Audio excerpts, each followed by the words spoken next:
Hello, welcome to another drive-in double feature. I'm Ryan, I'm Nathan. and this is the podcast where we talk about two movies a week every Tuesday and Thursday.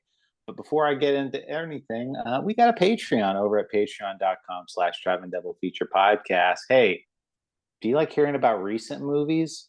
Do you like hearing about our thoughts on recent movies? Well, there's only like one of those over there. But if you want to Mhm. hear us talk about movies that were made a long time ago and movies Please.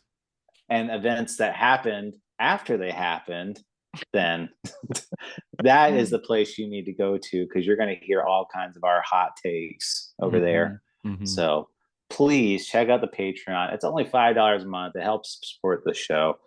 And but don't worry, it doesn't affect any regular content whatsoever. But today we're going to be talking about 1964's The Masque of the Red Death, and that is directed by Roger Corman. He's back in the director's chair. Yes, I've been screaming for it. I know you're like teenage caveman. Please, I gotta see. I gotta see the rest of your filmography. Yeah. Yeah. It's a wonder that people love this guy. Yeah, but I will say though, this movie, like this type of genre, is definitely like his. I would say like his calling card because he directed a lot of gothic themed movies, like a lot of Mhm. Edgar Allan Poe stories that were expanded into feature length. He would basically take those and just shoot them at any type of castle he can do because there's a lot of castle themed movies like we were talking about last Yeah. episode, and this movie is no exception. Never read this poem before. Never read Masque of the Red Death. I'm sorry. I'm not, I just haven't.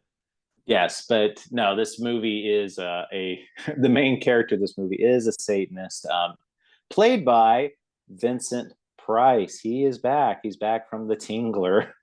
Yes, we get to talk about Vincent again. Uh, But this is fun because it's the first time talking about these Edgar Allan Poe movies.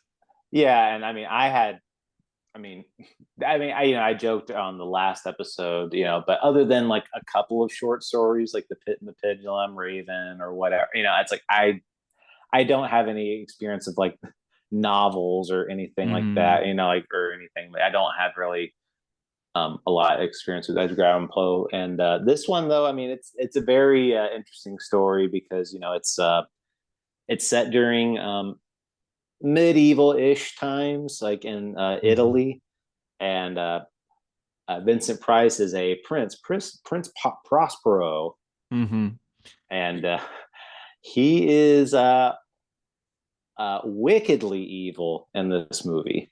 Oh yeah, he's just pure evil. It's Vincent Price being Vincent Price, and like he- he- any choice that could be made, he makes sure it's the most diabolical choice possible. Like in the opening sequence where it's the two men getting whipped, and the lady's like, "Please spare them, please," and he's like, "All right, you get the choice. Who lives, who dies." Well, Makes that a and like choice. even before the scene even start, like he like runs over a woman with his carriage, and it's just like, oh, like no big deal type of thing. Like just like they're just making him as big of a big of a villain as they possibly can. Because, oh yes, my dear, if you want to, you can choose which one you want to live. No, it's good. It's But great stuff. Vincent Price is hamming it up big time. I mean, it Yeah, is yeah. like if you want to see Vincent Price at his most Vincent Price, this is definitely one of the ones that I would recommend seeing. I mean, that's that's one of the things I want to say. Like the biggest selling point of this movie for me is definitely his performance. Oh, Because I agree. Yeah. I mean, there's some stuff like some negatives, but that I will mention. But the thing that kept me hooked for the most part was him, just because I just was hang on his every word. I was just wanted to, I wanted to know how evil they were going to make this guy, and they really push him to the limit on there. Like just try to make him as big as an scumbag as they possibly can make him. Yeah, exactly. No, I agree. I think he's what makes this movie interesting. I just wanted to see him. Like anytime it was away, the movie was away from him, I was like, man, can we just go back? Because like it's just fun. Like because this movie's in this, it was made in the '60s. You'd expect this story now would just be full of debauchery, like sex, nudity, all that. They had to figure out a way to make him evil without like within the constraints of the time, and I think that's what makes it fun in a way. Like the whole sequence way later in the movie, this is way later, where it makes everyone act like animals. Now it'd probably be like, oh, let's sacrifice someone, let's have an orgy. It was like having an Yeah. orgy scene, except everyone was just making like pig noises and acting like Yeah, animals. everyone's just laughing, having a good time. Like, you act like a donkey, and it's just Oh my god, which that's like one of the standout sequences to me, where because it's really long. It's like him going up to multiple people. He's like, "Oh, you're acting like a jackass. Get on the ground and act like a jackass." yeah, that scene goes on for a while, but Mhm. it's a very amusing scene. Yeah, and That even from the beginning, we have scenes like that. Yeah, I mean, the main plot of this movie is that Vincent Price kidnaps a girl from the village, Juliana, Mhm. and the two people that like that we mentioned earlier, that he's like, oh, choose which ones live. One is her father, and the other one is the man that she is in love with, and they they get into like a big argument, and she basically just begs and pleads, like, I'll do whatever you want, type of thing. Because at the very beginning of the movie, I didn't even mention this, I should go way back, is that um the very first scene, let me go back a little bit. The very first Oh scene in the yes, yeah. movie is there's a man covered in red. He's got a red hood on, red cloak, everything, and then an old woman comes up and he warns her about the Red Death, which is, I guess they're implying that it's the plague, right? Yeah, yeah, exactly. It's basically the black plague is what it is, but it's called the Red Death. They don't really go very deep into it, which I guess I kind of like about it. Like it's very much just like a background presence, like, oh, the Red Death is coming, or like the Red Death is already here. But we only really see one time what the red at the beginning of the movie, what the Red Death looks like. Yeah, and like I said, Vincent Price, like the old woman sees that and she stumbles back to the village where she ends up dying from the Red Death, and that Mhm. freaks out Vincent Price. So he's like, "Oh, we got to get out of here," and then And he then take kidnaps yeah. Juliana and takes back her father and her fiance. And Isn't Juliana the lady in the castle? is it? Am I getting that wrong? Yeah, is it? I think it might be Francesca, who's like the Oh, okay. French Juliana is his assistant or whatever. yeah, which we'll get into her a little bit later. But Um, yeah, okay, Francesca, you're correct. That's my mistake. But yeah, she basically, Vincent Price is very taken aback by her beauty and is going to force her to become a Satanist, and wants her to basically marry him. And mhm. like, he when he takes her to the castle, they do find a way to have a naked woman in this movie when they strip her naked and throw her into a tub. Yep, force her into the bathtub, and I think she's like, "Why do I have to be clean?" Because all Yeah, these peasants are like are filthy. And she gets to live like the good life in quotations, and I kind of like the slow reveal, because you don't know from the beginning that Vincent Price was a Satanist, and then you start to learn, he reveals it. He's like, yeah, I praise Satan. That's I do everything evil. So we're dealing with like Satanist themes in this movie, which is really dark in a way. It's not, I wouldn't say this is a dark movie, but it's no, got dark themes. it's very tame in the Yeah. aspect of, like, by today's standards, but Mhm. what they're talking about and everything is very evil premise. So Yeah, and I'm sure eh. in the 60s, hearing about Satanists, I'm sure that was a whole deal in itself. Oh, I'm sure it would have been like a whole, like, oh, you will not believe what's on screen in this movie, Yeah. and they love their theatrics when promoting these types of things. But they what I do like about it is, like, they do treat it with a lot of seriousness and everything. But one thing I want to point out, this is a very colorful movie. Oh, yeah. Like, One of the it's best parts of the movie. it's like got that Technicolor theme to it, where it's just like they're like, hey, we got the medium of color at our hands. Let's take full advantage of it. Yeah, what I really liked is that almost each room of the castle had a color theme to it. So like there's like a sequence where Francesca moves between rooms and one was like purple, or there's a part where Juliana she kind of renews her vows to Satan and she walks into a purely white room. And I was like, "Oh, they're really like running with this." Did you notice who the cinematographer was? I did not. Why don't you tell me? Yeah, well, it's Nicholas Rogue, the guy who directed Don't Look Now, Oh, The Witches, Walkabout, all the Australian director. Well, actually, I don't think he's Australian. One second. well, yeah, No, and he's English. Sorry. When I think about yeah. Walkabout, I think Australian. But yeah, still though, yeah. So there's like a really notable director. So there's that Corman touch in there, the finding new upcoming directors.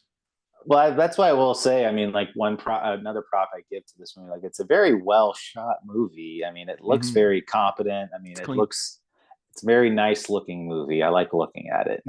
Yeah, I agree. Especially like the use of lighting, the colors in their face and stuff. No, it's good. And then, have you ever seen any of other Corman's Poe movies?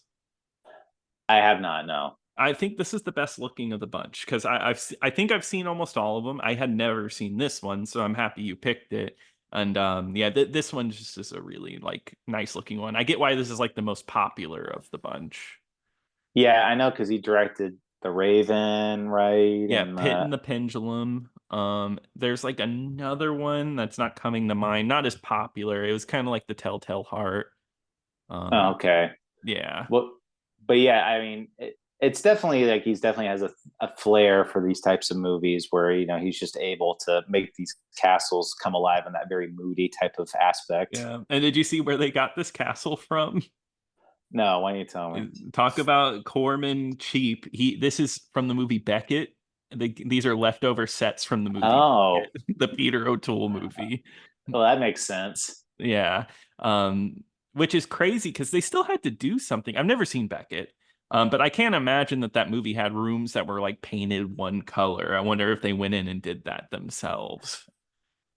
Oh, well, there's that scene where Beckett becomes a Satanist and, Oh he yeah, has like a big dream sequence. they already had the costumes, the Yeah. Satanist costumes. Peter Yeah. Peter O'Toole was still there. You could see them in the background. They Yeah. actually filmed this while they were filming Beckett. That seems like something he would do. But Yeah. uh no, it's a very well shot movie. But I guess like going into like the negative aspects. So like you said, there are a lot of side characters to this movie. Yes. And those parts for the movie for me kind of dragged a little bit. And Yeah, I totally feel that, and I think that's because it's two Edgar Allan Poe stories squeezed together. So I guess all the stuff with the little person, that's a whole different story called Hop Frog, and Roger Corman was like, put them together, and I think that's where it doesn't gel for me. yeah, because it does feel like two different plots because it's like this little person is trying to cause like a big distraction and get an escape plan. So him and his other little person lover, which by the way, Yeah, there's we that. have to bring this. I was this one thing I was not expecting from this movie. Okay, they do have a little person playing the male part of the Mhm. relationship. So they do have to have this person be a female lover. So at the very beginning, like there, so Vincent Price, he does throw like these big parties, like we said, and he has little entertainment acts. And one of them is they call it a tiny dancer. Now, if you just watch it with no context, it's a little girl dancing. Yes. And but then they reveal that she's a little person. And I'm like, oh, I'm like, okay, that's kind of odd. But you don't really think much of it at first when you see it. And it's like, Hmm. why would they? I guess they couldn't find a female little That's the person thing. that Like, I guess they couldn't find a female little person, so they're like, okay, we'll hire a kid. right. Uh, But so the aspect you're talking about is like because they do have it where the the little man is talking, and he was saying like, hey, I don't go for little women. I want a big woman. And so just kind of like throwing off the scent that the two of them are lovers, and Mhm. it's revealed that he is actually in love with the other little person. So it's this adult little person that's in a relationship with a, a child playing an adult little Yeah, person. who is dubbed by an adult, by the way, and some really bad dubbing. Very bad dubbing. I felt so disgusted Yeah, watching well, that. I was really disgusted because so when it first happens, it's just a dance, and the ballerina comes in, the female little person just starts dancing around. And I didn't know it was a little person. I just thought it was a little girl dancing. And I thought, oh, that's part Yeah, of the show. And same. then there's a character named Alfredo, which is the return of a Patrick McGee, who's in both of Tuesday and today's movies. Um, and he's kind of like eyeing her. It's like, oh, she's kind of beautiful, Yeah. not really saying anything, but it's like hinted that it's like, oh, if this night gets wild, I'm gonna go wild. And I didn't know she was playing a little person adult. I just thought it was a kid, and I was like, wow, that's disgusting. Well, yeah, like I was like, oh wow, this movie just went there. Like they're Yeah, like, oh yeah, they're full on child molesters, like Satanists. Like I yeah. But but I guess it's technically they didn't go there. technically not, but we as an audience can see that it's not a little person. It is Yeah, a very much a a child. female child. So it's very much very gross to think of. And then like when they're trying to portray them like speaking real passionately with each other, like the two little Mhm. people, and it's just like, ugh, like I do not want to see this. And Yeah, yeah, and that subplot gets really weird because he get convinces Alfredo to dress up as a bear, and he yeah, he's supposed to burns be like him. he's supposed to be like a tamer. Yeah, it's like, oh, this is like our Halloween costume. We get to go there, and I'll be your tamer. I'm gonna zip you up, and then he like locks him up and burns him in the middle of like this party. Really odd subplot. Yeah, and Vincent Price is loving it too. By the way, he's Oh just like, yes, oh yeah. oh, he pulled a funny prank on I know. Oh, that him. dumbass. No, I enjoyed that too. See Vincent Price, the best parts of this movie. Yeah, because see stuff like that. Anytime I wasn't really with him, and we were dealing with the drama of because there's a whole side drama of the two men they kidnap, and one gets out, and we have to follow him going back to the village and telling the other villagers to not go to the castle because they're Satanists there. Didn't love it. No, but they do. I do like the direction they go in because they do kind of train these.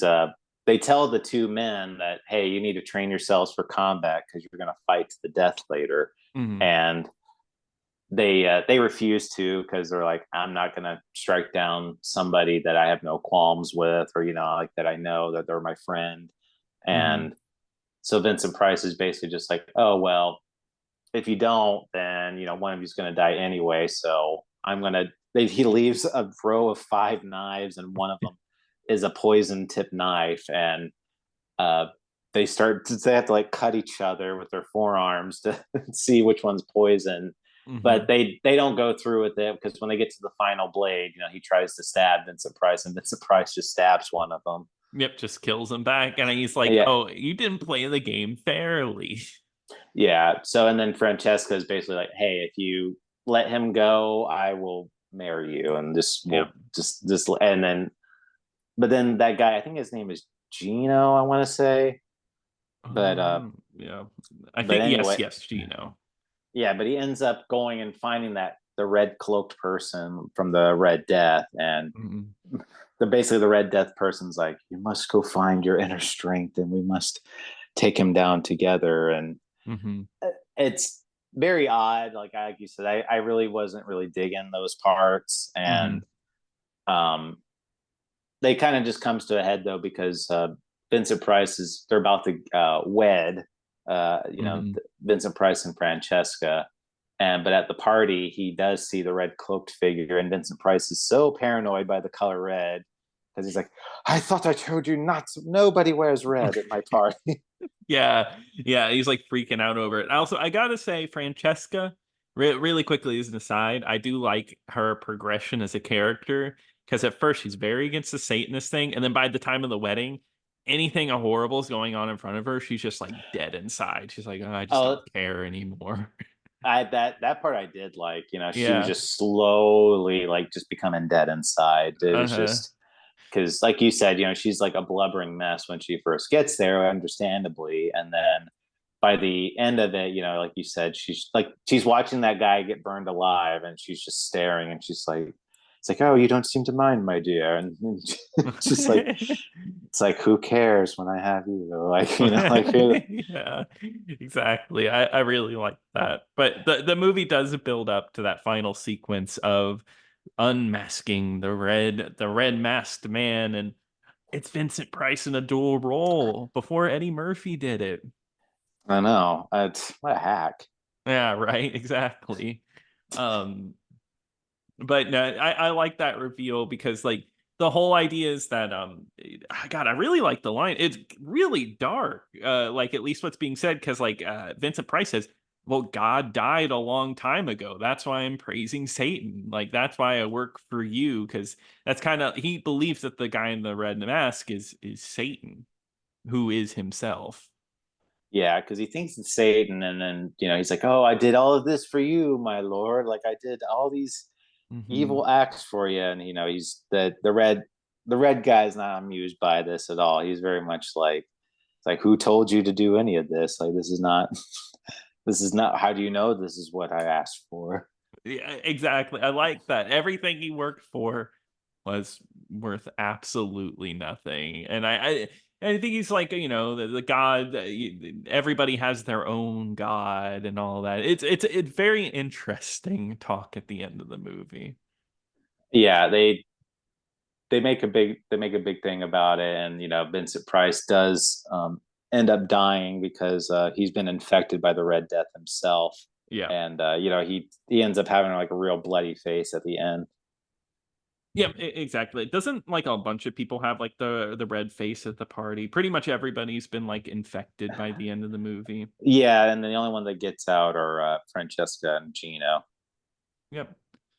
Of And course. and there was a little girl that survived as well. Oh, yeah, because there is that whole side scene of the villagers at the castle, which I did like that scene where the villagers are like, please, we beg your mercy. And Vincent Price is like, if you Uh, don't leave, I'm just going to shoot you.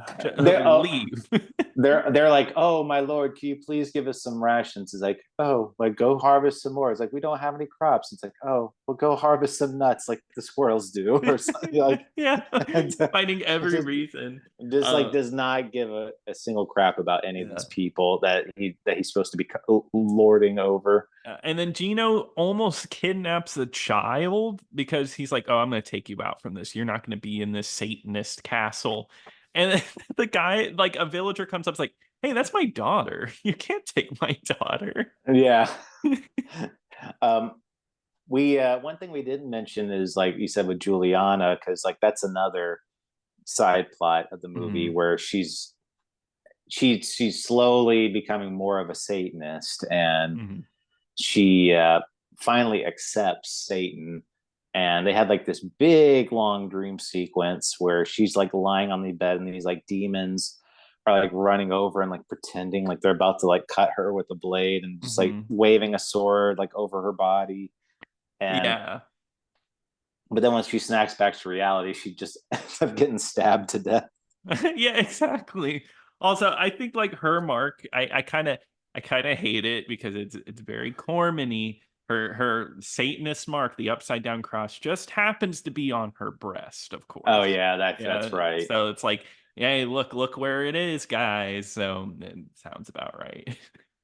Um, but yeah, that's kind of where the movie ends. That they do have one last scene where the little girl is like out with the Red Death, and then Mhm. all the other colored deaths start Yeah, appearing. And yeah, I was thinking like that's some wonderful colors.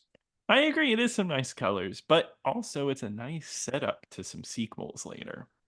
Yeah, I mean, I was ready for the whole. cinematic universe there, like, I'm yellow, building a team.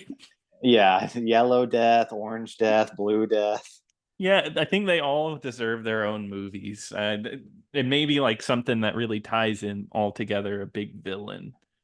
Yeah, and they're like, yeah, our job here is done, guys. And but yeah, they it's a very ominous thing, like, and I think they say at the end, and darkness and decay and the Red Death have held illimitable dominion over all, because I guess it was just letting them know that all those deaths were going around affecting all of Europe, because each one of those colors represented a different Plague, illness or right? plague on there. Yeah. Because I mean, I'm kind of cheating right now. I'm using a source, but it's uh, the Red Death was anthrax. Black Death was What?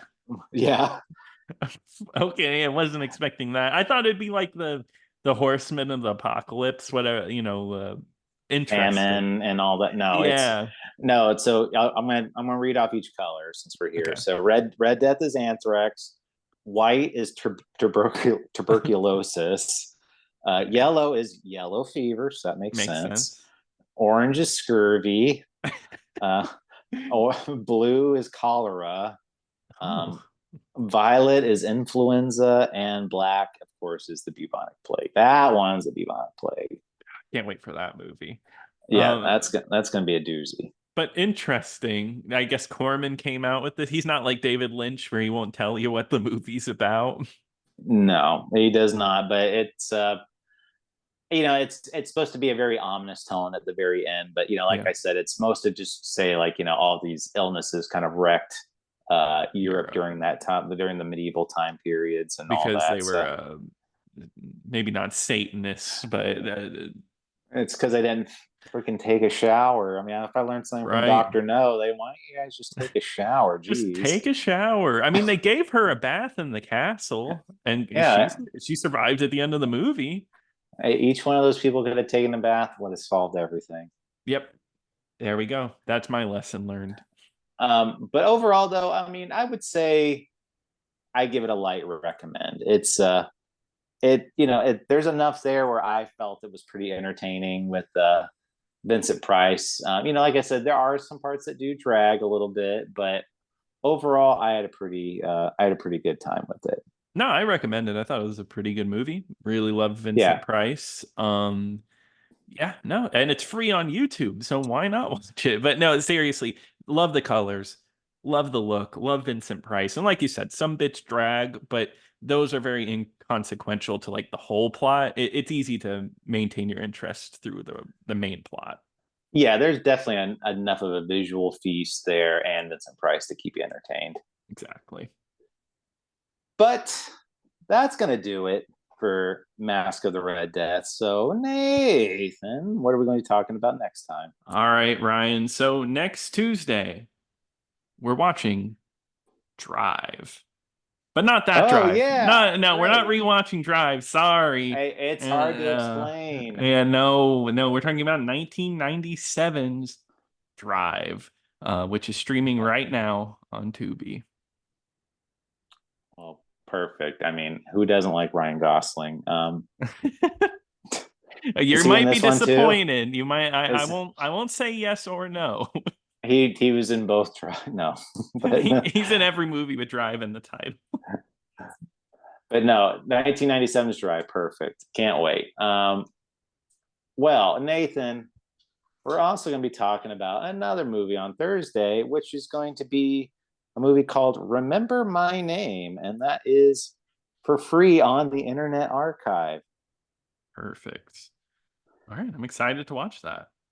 Yes, perfect. So, if you have any thoughts and opinions on the podcast, or if you want to let us know what your favorite color death is, please email us over at drivein-double-feature-podcast@gmail.com. My personal favorite is cholera. And I won't reveal mine until next. please, gotta keep them wanting more. Don't forget to follow us on X at DIDF Pod and check out the Patreon once again at patreon.com/driving double feature podcast. But until next time. Until next time.